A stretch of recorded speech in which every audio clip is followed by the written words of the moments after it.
quais as inovações na área de aprendizagem corporativa? As inovações na área de aprendizagem corporativa são muitas. Na verdade, a mudança que acontece no mundo acontece nas empresas e uma das ferramentas, uma das armas que as empresas buscam é um processo de aprendizagem, um processo de educação que seja intenso. É engraçado que falar de inovação tem que voltar quase 100 anos. Em 1926, tinha um cara chamado Eduard Lindemann. Ele falava de aprendizagem de adultos porque os Estados Unidos estavam um pouco confusos com o que fazer com os soldados que tinham voltado da guerra e estavam diferentes. Eles eram mais velhos do que os colegas de sala, eles tinham uma experiência de vida intensa, que foi a Primeira Guerra. Então o Lindemann, ele dizia que o aprendizado não podia ser por meio de matérias mais para essas pessoas. Você não podia dar uma série de matérias para as pessoas aprenderem e a partir daí esperar que elas memorizem essa matéria e um dia utilizem quando aparecer o problema. Na verdade, o foco do aprendizado tem que estar muito mais vinculado ao problema real. Então, a grande inovação é o repensar a aprendizagem corporativa do ponto de vista da necessidade da empresa e da necessidade do indivíduo. Da necessidade da empresa, porque a aprendizagem é uma função de negócio que gera resultado. Da necessidade do indivíduo, porque a gente utiliza um pouco dos princípios da andragogia, que é o aprendizado de adultos, para você desenhar um programa. Tem coisa de tecnologia, muita coisa bacana de tecnologia acontecendo, o uso das ferramentas de mídia social traz uma possibilidade gigantesca de uma conversa mais intensa, mediada pela tecnologia. Mas a inovação está muito mais no olhar do processo do que na ferramenta tecnológica em si. E como que a gente pode criar uma cultura de aprendizagem informal, interessante e continuada dentro das empresas? A aprendizagem informal é a grande resposta do século XXI para as empresas. Não vai dar tempo da gente colocar as pessoas em sala de aula para todas as necessidades de aprendizado dela. E esse aprendizado hoje ele é muito mais difuso.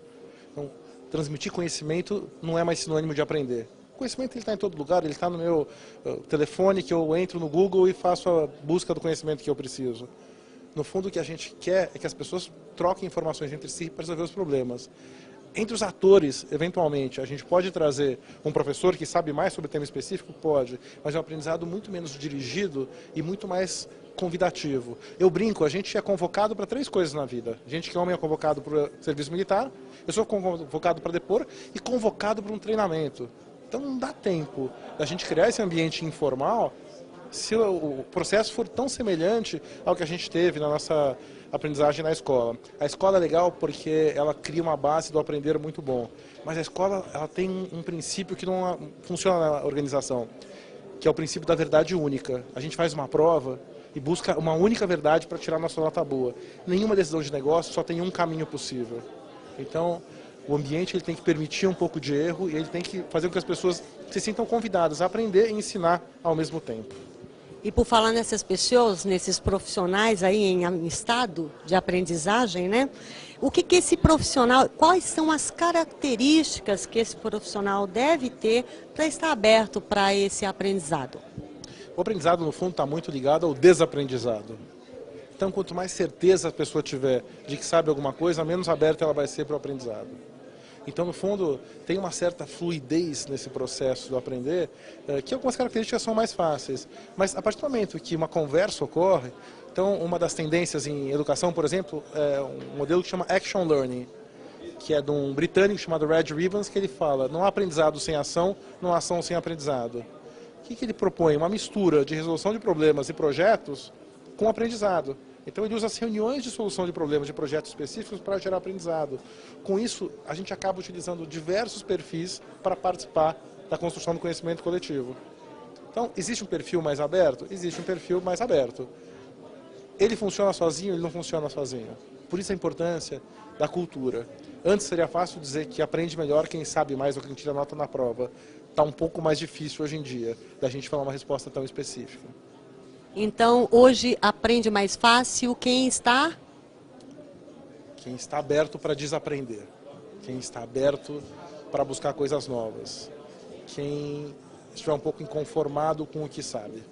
Agora, pensando no lado do empreendedor, né, do empresário, o treinamento, como que ele vai impactar o resultado de uma empresa?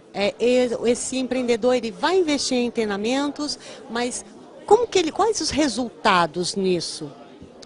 Uma empresa tem que ter foco em resultado na área de educação. A gente não pode, no final do ano, isso infelizmente ainda acontece, apresentar os resultados da área de recursos humanos no quesito educação corporativa como o tempo de sala de aula que as pessoas tiveram, número de homem-horas treinado, número de modos de learning. Isso é custo. Então a gente apresenta como resultado do trabalho de educação corporativa o custo. Olha quanta gente eu tirei de sala de aula, de trabalho para entrar em sala de aula. Olha quanto coffee break eu paguei. Então tem uma visão muito grande, uma nova visão que tem que ser muito diferenciada no processo de olhar a educação como alavancador de resultado. Como que isso pode ser feito? Primeiro, a gente entende a necessidade do negócio. Depois, a gente entende se há alguma mudança de comportamento ou atitude das pessoas que pode melhorar a obtenção desse resultado.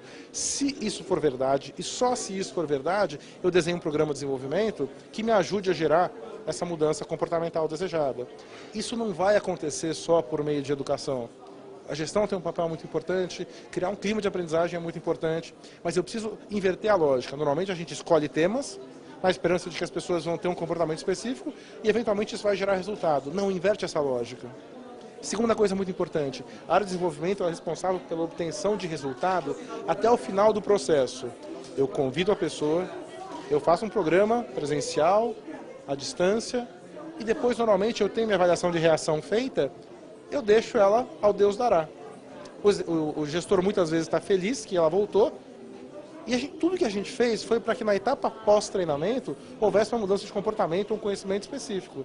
Então o que a gente quer é que o RH seja responsável por todo o processo de aprendizado até a obtenção do que a empresa quer. Então eu sou responsável pelo processo de aula, pelo processo de learning, mas pelo depois, que é o momento mais importante, que é o momento da transferência também.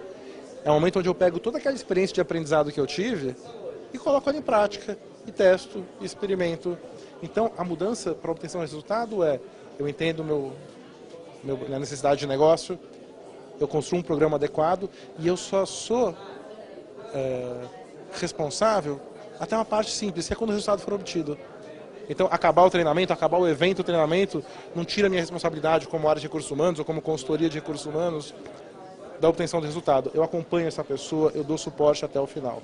É o líder que passa, então, como é que fica o líder nesse caminho de aprendizagem e nesse processo todo dentro da empresa, que deve ser um processo difícil, trabalhoso e custoso também? O papel do líder no processo de aprendizagem é muito importante, eu posso separar em três papéis. O primeiro, porque ele cria a cultura de aprendizagem. Então, não é um incentivo ao erro, mas a permissão de erro. O aprender vai passar por um processo de descoberta. Você dá tempo para a pessoa aprender, você valorizar esse tempo investido no processo de aprendizagem.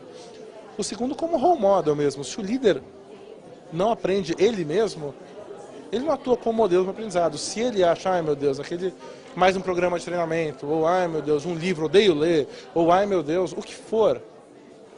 Se ele não der exemplos de que a aprendizagem é algo importante, ele também não impacta positivamente. E o terceiro, e acho que é o mais importante, é ele ser responsável, parceiro da área de recursos humanos, no processo de aprendizagem. Então, a gente sempre obriga, todos os nossos clientes, que o líder gaste 20 minutos, invista 20 minutos ao longo das entrevistas com os participantes. 10 minutos antes, 10 minutos depois. 10 minutos de entrevista, você vai amanhã no treinamento? Legal. Eu recebi o conteúdo e acho que você devia olhar isso que pode ser muito bacana para o processo da nossa área. Voltou do treinamento? Como foi? Esses 20 minutos economizam milhões de reais investidos em educação que não funcionam